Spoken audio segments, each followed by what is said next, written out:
Պարոն Քոչարյան, իրականում մեր նիստի մեծ մասը փակ էր, բայց կարելի է ու այսինքն այս խորհրդարանի վերջին բյուջետային է, բայց հետագայում օրինակ ԱԱՑ պետի, արտաքին հետախուզության պետի զեկույցները կարելի էր բաց նիստով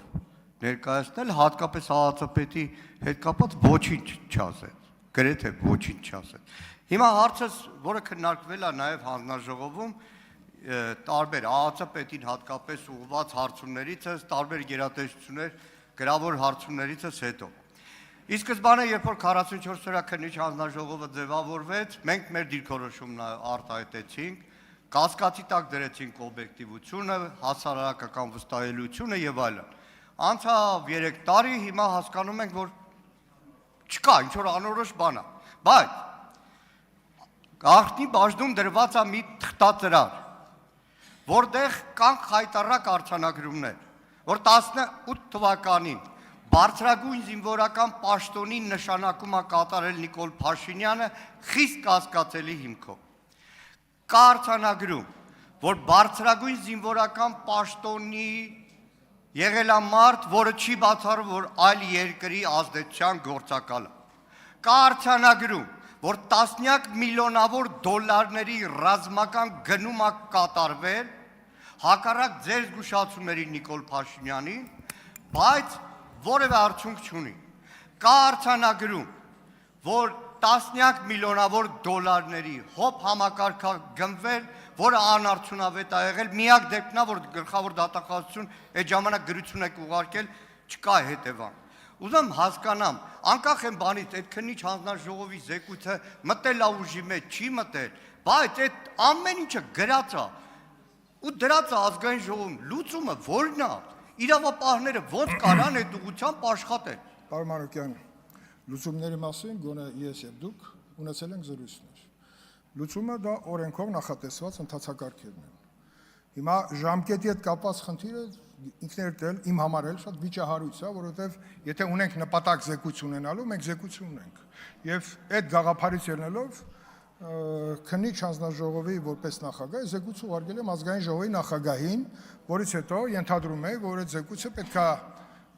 դրվի լիագումար նիստերի քննարկման։ Ես խնդրում եմ այս մասը ուշադիր եղեք, էլի։ Ես կարծում եմ, որ զեկույցի գոյությունը դուք հիմա նշում եք բաներ, որ ինձ ես պատասխան չեմ տալու, որտեղ անձամբ ես եմ գաղտնիության բանը դրել, հույժ գաղտնի, ես չեմ դրել խիստ գաղտնի, որտեղ այնտեղ ով որ կարդացել է, եւ ես կարծում եմ, որ լավ կլիներ, որ բոլորը կարդային,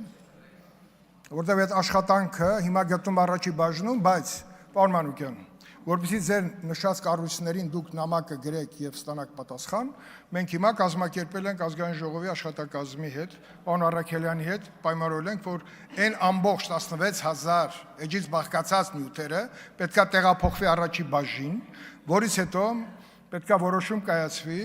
այդ նյութերին հասանելիություն տալ պետական այն կառույցներին, որտեղ իրենք այդ ուսումնասիրելու եւ որոշումներ կայացնելու հնարավորություն կունենան առաջի հերթին գլխավոր դատախազություն, ազգային անվտանգության ծառայություն, պաշտպանության նախարարություն, որտեղ այդ ամբողջը մեկ տեղված է այս շենքում։ Ուրիշ տեղ չկա, որ այդ ամբողջը դրված լինի։ Այդ արխիվը շատ կարևոր է, որպեսզի հետևանքները իմ եզրակացությունը, որը ներառված է անձամբ իմ զեկույցի վերջին մասում 45 կետից բաղկացած, դրանք շատ կարևոր են, որպեսզի մենք դասեր քաղենք, թե ինչ է եղել։ Իսկ ինչ վերաբերվում է դուք ասացիք կադրային քաղաքականության, Արշակ Կարապետյանին կարծեմ վերջերս նորից հետախուզում են տվել։ Շատ լավ։ Իսկ ինչ վերաբերում է հոպի հետ կապված, պարոն Մանուկյան, հոպի այդ մասը ասականների, երբ որ տեսանք մեծ ծավալի, հա, ինչ որ ասեմ բաց թողումներ, անմիջապես քննիչ հանձնաժողովը որոշեց, որպեսզի այդ նյութերը ուղարկի գլխավոր դատախազություն։ Թե ինչ ընթացք ունեցավ, կարելի է նաև հետաքրքրվել հասկանալու համար, որովհետև սպառազինության ձեռքբերումը գիտենք շատ վիճահարույց է եղել տարիներ շարունակ եւ Դավիթ Գալստյանի մասին բոլորս էլ հայտնի է, լսել ենք, հետևում ենք, ուսումնասիրում ենք եւ կարծում եմ, որ բոլոր տված վնասը մեր անվտանգային համակարգին ով որ տվել է վնաս, պետքա պատժվի օր առաջ։ Ունեք արձագանք, համեցեք։ Բանկոչյան, Արշակ Կարապետյանի ամենագությանը չեմ ուզում Ես էլ չեմ անդրադառնալ, ուզում։ բայց նայեք, Արշակ Կարապետյանին ամենաբարձր պաշտոնների Բաբկեն Թունյանի հարևան Պողոսը չէր նշանակել։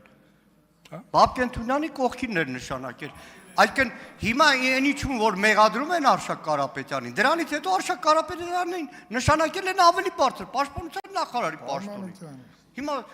դեռ ավելին, այդ ժամանակի գլխավոր շտաբի պետ վերանշանակել են այն մարդուն, որի մասին զեկուցում բավականին բաներ կա, հիմա չեմ ուզում դրանց անդրադառնալ, որ գերատեսչություն ասում եմ, եւ բայր, այսպիսի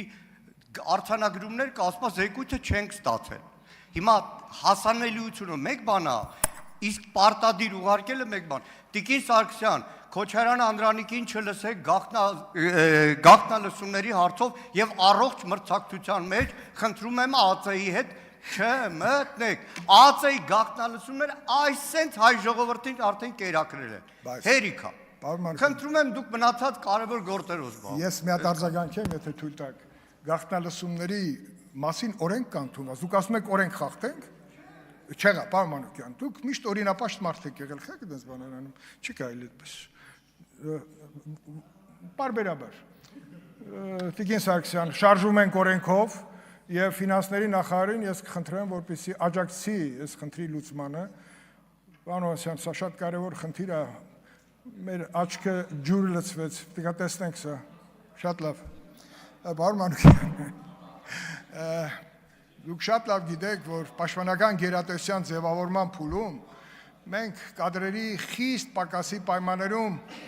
ով ասես եղել է այնտեղ, հետագա ֆիլտրացման process-ը, զտման, մաքրման, ուսումնասիրման, դա շարունակական է եւ մինչեւ հիմա էլ։ Եվ կհասնենք մի օր այն վիճակին, որ ուսադիր կրող մարդը չի կարա երբևիցե հանդիսանա մեկ այլ պետության ցանկալի մարդ։